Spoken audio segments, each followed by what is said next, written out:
Ito yung pinaka nakakatakot na na-experience ko sa tanang buhay ko. Grade 6 ako noon at tanghaling tapat yon.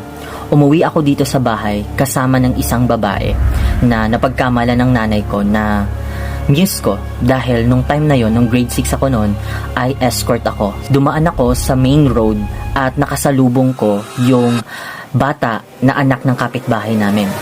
At dumaan naman ako sa bahay nila.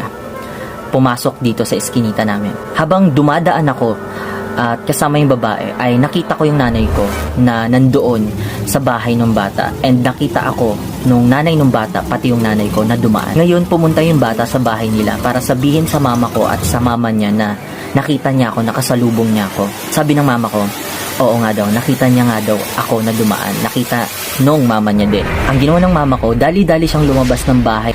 Susundan ako kasi nakasarado yung bahay namin, nakalak yung bahay namin, sa dulong-dulo pa kami.